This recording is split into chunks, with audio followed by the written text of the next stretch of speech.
अस्सलामु अलैकुम नाज़रीन।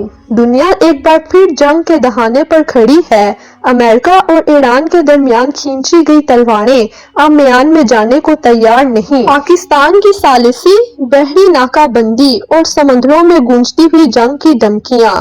आखिर ये मामला कहाँ जाकर रुकेगा? इस वक्त खित्ते में असल में हो क्या रहा है और क्या सदर ट्रंप का आखिर अल्टीमेटम ईरान को झुका देगा? तो लड़ाई शुरू होती है फिजाई हमलों से, लेकिन अप्रैल तक आते आते ये लड़ाई माशी गला घोंटने तक पहुंच चुकी है।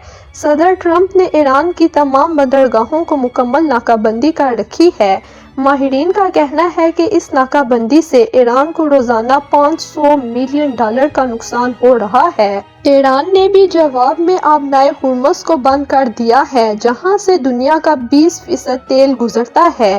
तेल की कीमतों में आलमी सतह पर मुसलसल इजाफा हो रहा है।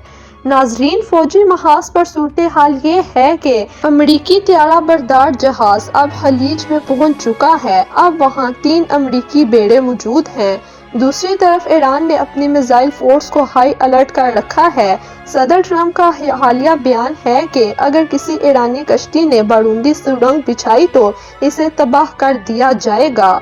नाज़रीन, इस तपते हुए माहौल में अगर कोई ठंडी हवा का झोंका आया तो वो पाकिस्तान की सालिसी थी। अप्रैल के आगाज में पाकिस्तान ने दोनों मुल्कों को 2 हफ्ते की सीज फायर पर आमादा किया। इस्लामाबाद में मुज़ाकरात हुए थे, लेकिन 19 अप्रैल को एक ऐसा वाक़या हुआ जिसने सब कुछ बदल कर रख दिया। अमेरिका ने ईरान का जहाज पकड़ लिया। ईरान ने इसे मुआहदे की खिलाफ वर्जी करार देकर मुज़ाकरात से बाइकआउट कर दिया।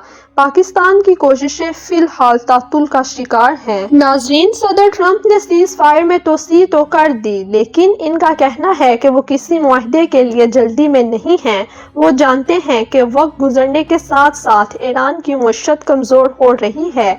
सवाल ये है कि क्या ईरान इस दबाव में झुकेगा या फिर आबनाए हुर्मुज़ में कोई बड़ा धमाका पूरी दुनिया को जंग की लपेट में ले लेगा?